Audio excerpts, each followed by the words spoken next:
Modern time में कि God क्या है या गॉड कहाँ एग्जिस्ट करते हैं। गॉड सब जगह होए, वो तो हमारी मान्यता है, हमारी बिलीफ है। लेकिन खास इम्पोर्टेंट यही चीज़ है जो अंतर्यामीन है ईश्वर, वो जो मेरे अंदर मेरे हृदय में स्थापित है, बैठा हुआ है, वो मेरा जीवन दाता है। मेरे लिए तो वही भगवान है, सब जगह है। वही आर्गुमेंट से हम कह सकते हैं कि वो मेरे अंदर भी है। श्री कृष्ण भगवान जो कहते हैं मीरा के गिरिधर को पाल, कि मैं हर जीवित पशु पंखी जो भी जीवित है, जो निर्जीवित है, उसमें भी मैं सब में मैं खास करके फैला हुआ हूँ, और जो जीवित है उनके सबके हृदय में बैठा हुआ हूँ। जब अर्जुन को मालिक ने दिखाया कि विश्वरूप दर्शन, वो तो घबरा गया, अर्जुन घबरा गया और बोला, है मेरे मित्र, फिर से वापस जो मेरा मित्र का रूप है उसमें आ जाओ आप, ये तो मुझे डरा रहा है। तो असल रूप देखने पे भी वो डर गया और बोला, फैमिलियर फॉर्म पे आ जाइए। और बाद में प्रश्न पूछते कि आने वाली पीढ़ियां आपको कैसे पहचाने, कैसे समझ पाए। तो श्री कृष्ण सिंपल शब्द में कहते हैं, हृदय में पश्यसि, मेरे हृदय में, आपके हृदय में आप हमें महसूस कर सकते हैं। ये शब्द बहुत अद्भुत है। हृदय में पश्यसि, पश्यसि मीन्स अनुभूति करना, इनसे देखना नहीं है, अनुभूति करना है। हम देखने की कोशिश करेंगे वो गलत हो जाएगी। आंखों से जो देखोगे, आप क्या देखोगे? वही जो नजरों में एक सीमित दायरे में चीजें हैं, वही देख सकते हैं। वही देख सकते हैं ना। वो जो दायरा है किसने बनाया? सपोज मैं आपको पूछूं कि श्री कृष्ण के बारे में थोड़ा सोचो, उनका रूप, फिजिकल फॉर्म, कैसे सोचोगे? इंसान रूप ही सोचेंगे। ओके, दूसरा नितिन भारद्वाज के दिमाग में आएगा ना। हर एक के लिए कृष्ण का अलग रूप है। किसी के लिए चारभुजा का रूप है, किसी के लिए वो गोपीनाथ का रूप है, किसी के लिए श्रीनाथ का विग्रह है, किसी के लिए लड्डू गोपाल है जी। और जैसा मैंने कहा, मैं मीराबाई की जगह बाल गोपाल भी है। बाल गोपाल है। मैं मीराबाई के होने की वजह से मेरे लिए तो गिरधर गोपाल का जो रूप है शायद वो ज्यादा पहले नजर में आएगा। ओके। उनका असल जो स्वरूप था, जिस फॉर्म पे, जिस रूप में, जिस आकार पे ये धरती पर चलते रहे, कितने लोगों ने वो असल रूप को पहचाना और उनकी अनुभूति की कि ये दिव्य पर्सनालिटी है, अवतार पुरुष है। किसी ने भी नहीं पहचाना। तो आप जरा सोचो, असल रूप से भी हम फेल हो गए, तो नकली रूप से कैसे पास करोगे? ये जो आपने अभी कहा कि उनको आइडेंटिफाई कैसे करना, जो मॉडर्न टाइम में जो यूथ है उनकी सबसे बड़ा चैलेंज यही है कि वो उस अंदर भीतर बैठे हुए गॉड को, या जहाँ भी उनकी इमेजिनेशन है, वो उसको आइडेंटिफाई कैसे करें और उसको पहचानने की कैसी ट्राई करें। मैं एक समझ तो जरूर लाना है। वो समझने के लिए एक छोटा सा उदाहरण देता हूँ कि जब माँ बच्चे को पैदा करती है, डिलीवर करती है, तो as soon as baby arrives delivered from that so called embodied, बच्चा रोने लगता है और माँ को वो जो रोदन है वो बहुत प्यारा लगता है। वो हंसती है, चाहे कितना भी दुख हो उस समय का, फिर भी उनके चेहरे पे मुस्कुराहट होगी। यदि बच्चा रोएगा नहीं तो थोड़ा टेंशन बढ़ जाएगा। डॉक्टर्स, नर्सेस इधर उधर भागेंगे, को स्टिमुलेट करेंगे heart and lungs to resuscitate so that he can breathe he can cry little.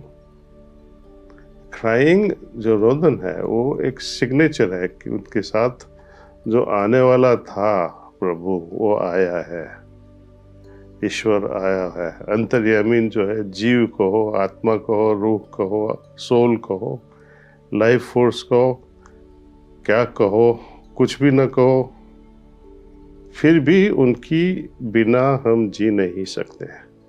जब से हम पैदा हुए तब से हमारे साथ है। आपको कभी छोड़ के तो गया नहीं है। 5 मिनट के लिए देख लो कि एक क्षण के लिए भी वो निकल जाए तो राम बोलो वह राम हो जाएगा से। तो और ऐसे प्रभु को हम गिनते ही नहीं है, हम बाहर भटकते हैं। उनकी खोज बाहर ही हो गई है और दिखावा भी हो गया है। कम्युनिटी कहती है, समाज कहता है, शास्त्र कहते हैं, माँ बाप कहते हैं, जाओ इधर जाओ उधर जाओ, उसके पाँव पड़ो उसके पाँव पड़ो, थोड़े दान दे के आओ, स्वर्ग जाएगा दान देगा तो। ये भिखारी भिखमंगे गरीब लोग नहीं होते तो आप किसको पैसा देते? उसके बिना तो आप जन्नत नहीं जाओगे। तो कहने का मतलब है जो हमारे जन्म से हमारे साथ है उसको हमने कभी भी कृतज्ञता दिखाई नहीं, खुशी से कहा भी नहीं कि थैंक यू। ग्रैटिट्यूड जो फीलिंग होना है वो भी नहीं आया।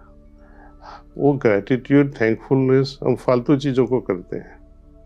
किसी ने कुछ दिया अपन को, थैंक यू भाई। कुर्सी दी, थैंक यू भाई। थोड़ा सैलरी बढ़ा दिया, थैंक यू भाई। लेकिन इसके बिना आप काम भी नहीं कर सकते, सैलरी कैसे बढ़ाओगे? It is everything inside. हृदय में पश्यसी।